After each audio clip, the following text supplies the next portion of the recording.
Hello and welcome to my talk about variable brand voice. It's a pleasure to be here at Type Network today and talk to you about it. My name is Rodrigo Saiani and I work alongside these fine people at Plau. And we make Type Pop. You can follow us on social through our website Plau Design, on Instagram Plau Design, at our shop on Type Network, or even sync our typefaces at Adobe Fonts. I'll start with a question that has a lot to do with what we're going to discuss today. It might seem crazy at the moment, but here we go. Do you still drink Coca-Cola? I, for one, don't drink Coke anymore. It's been a while. I'm not a super agnostic of it, but yeah, you get the point. And if you drink Coke, would you rather drink regular Coke or Coke Zero? And even further, would you drink a Coca-Cola 0.256? What is that? What's going on with this? I have to go back in time in order to show you where we're going. Back in maybe 5 years back, I was working with this brand called Granado. And going through their archives, this is a 150-year-old company. And going through their archives, I saw a lot of different manifestations of the brand. Each product has its own treatment. They had some parts that were consistent. For example, the six-pointed star with Granado revolving around the circle. Otherwise, it was just pretty much every single instance a different design, a different treatment. This got me thinking about brand consistency. Why is it necessary and why do we seek it so much today? And you can see on other beautiful renderings of the brand, you can see that in the packaging, illustrated packaging, the Granado uses a slab serif. In the poster, blocked sans, or even like a beautiful scripted slanted illustration. And going through that, you can see it's always different. And in this time, I was like, is it innocence or intention? In the end, of course, it seems to me like it's innocence in the most professional way. There wasn't simply the concept of brand consistency back then, and they just went for it. So I went seeking contemporary examples like the one by Curtis Jenkins and Deus Ex Machina. They're doing amazing work on this custom motorcycle brand in which every single instance is a different design. Pretty much every bike that comes out of the factory is a single instance and made for the customer, and the design follows. And this is beautiful. This is total variability, but it's, very manual, it's very technical. It's like pretty much every design is a single person illustrating the design. Has nothing to do with variable fonts. Wolf Allens, on the other hand, made a nice work for Oi, a telecom company from Brazil, where I come from, in which each bubble is a different rendering of the brand, and it even reacts to voice, for example. So each person is saying Oi in a different way, and the bubble reacts. And this is variability in the logo, and it's pretty much a cool way to talk about like being people first, putting people in the forefront of their initiatives. And another company which is doing amazing work that has a lot to do with animation and systems design is Dia Studio. An example is Squarespace. Look at this beautiful treatment. It has a custom typeface that's very simple and like a geometric grotesque. And the system is a software that details and designs the whole social media based on squares and cubes. And it's beautiful.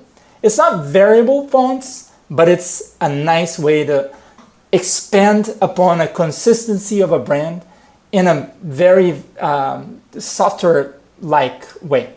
This is pure intention, right? So come 2016, a new technology emerges for type, which is variable fonts. And in the beginning, variable fonts, it's pretty much that, right? You have axis and you just can switch along an equalizer and make the logo or make the typeface do a different thing. Either make it more compact, more wide, bolder, and there's a lot of creative axes that I'm gonna show you today that can go beyond that, right? So in the beginning, type designers were like, oh my God, now we can pretty much tune the heck out of these typefaces and people will love it and this is gonna be great. On the other hand, everyone else was like, what is that? What can I do with this, right? In 2018, there was also something called blending, in which every big company was moving towards a simpler and more basic approach to their logo design or even to their branding. This has a lot to do with multiple factors. It's not only that they wanted to go with a basic neutral sense of some nature. It's just the business evolved in a way that it served a broader audience, and then it became necessary to speak to more people, and this usually becomes to speak in a more neutral way. And fashion brands also took that to their heart and went for very simple sans serif logo types. And this wasn't very much liked by me or by many people in the branding industry, right? We want, for me, when a brand starts to know what it wants, then it wants to become something that it's purely their own, it's proprietary, right? It feels to me like they went just with the flow. So this blending happened on the brand part, but on social, there was another phenomenon happening in which Netflix is a great example, where they were responding to people one-on-one. So if you say anything about a movie, Netflix would go there and respond to you as a single person, as it was your friend, right? And it also happened on the design side. If you click Netflix, or if I do it, or if you do it, then maybe there's two different interfaces and posters and everything. So design was doing a little bit of a one-on-one thing on Netflix's UI as well. So that's nice. That means Netflix is trying to engage in a one-on-one conversation with their customer. And can they do it in reality? And can variable fonts help at this task at all? Comes 2019 and that whole blending thing comes to an end. And this project by Leland Mashmeyer and commercial type Shobani, it's pretty much a game changer in terms of what branding people were doing with type. They decided to make a logo type that's a serif typeface that's kind of like reminiscent of the 70s. And people took it and really went for it. So if everything was turning bland by 2018, this project kind of moved the needle towards more expressive, more particular way of design. And then this whole branding and variable fonts thing come together to form a different thing, which I tend to call variable brand voice. So it's basically brands trying to use variability in order to talk one-to-one to their customers. On our history at Plau, we were always trying to be at the forefront of technology, and we were simply wanting to make people understand how they could use variable fonts in their brands. So we started playing with this on our own projects and trying to solve identity problems with variable fonts. The first thing I ever tried, and this is fun because underwear is also part of Type Network. So hi Sammy, and Sammy came to Rio, and I took part on a workshop called Variable Wonder, and I learned a little bit of how to make variable fonts. And from that, I just took it to the next level and tried to work on it for projects. So Hacking Rio is a Brazilian hackathon program And I wanted to make a logo that needed to be done very fast, but it also needed to convey a sense of dynamic or a sense of people coming together to solve big problems.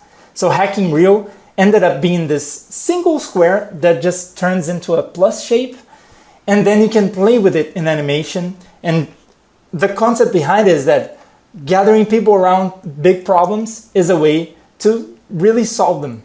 So this was really effective in communicating what they needed. Another one that has a lot to do with startups was Fabstar. In this case, they were a bridge between big corporations and small startups. So this is why the logo goes back and forth, and a finished piece or like a more sketchy thing. On another level, we started playing with optical measurements with Voodoo Filmes, and they were trying to be more European look to it. And we've designed a serif typefaces that has optical sizes, so we can actually make it small, medium, and large, and it changes for better readability in different optical sizes. So this is how they look, and this is how the company can convey a sense of sameness while actually being different designs. So back to the subject, Rod, what about that Coke that we were talking about?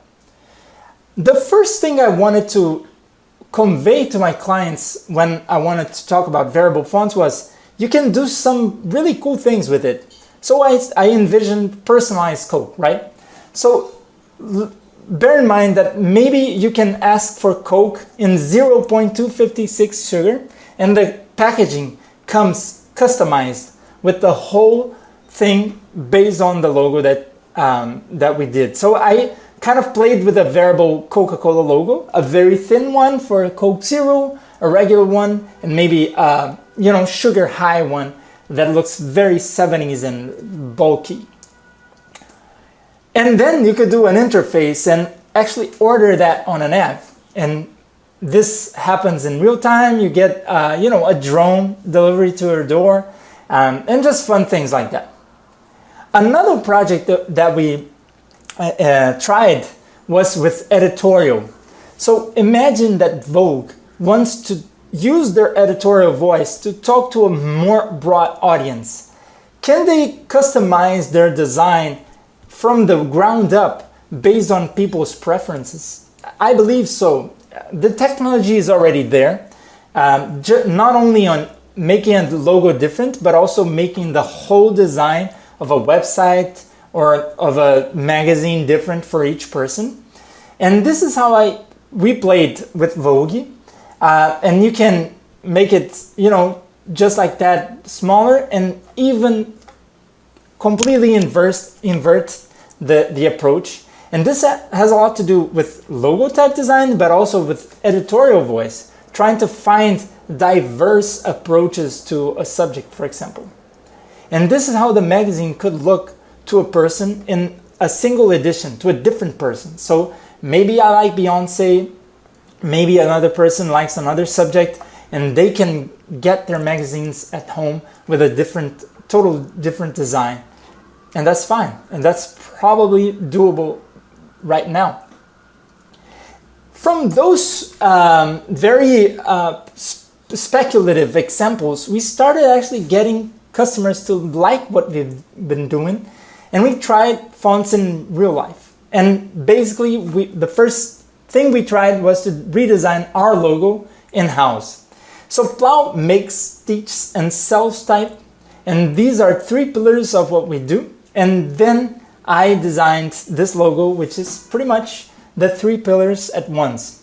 And one thing that is really great about this is that I can use whichever I want in whichever situation I want. I could use only this wacky design for, education or something that's experimental, or I could use a more editorial tone like the serif one for something crazier, I just can't find my own voice and match it to the customer that I'm talking to. Marcas recently was the first client that wanted us to actually design a variable brand voice for them. And this is how it came along, right? So we did a typeface that goes from monospace to proportional, from serif to sans, and even from regular to italic, Roman to italic. And this is how it looks. And it pretty much speaks to the way that they service customers in different industries, from big corporations to startups and financial sector companies. And this is how it can actually be portrayed in an identity. Even changes shapes when you go to the italic. And they loved it. I mean, they used it all the time. They use it in presentations.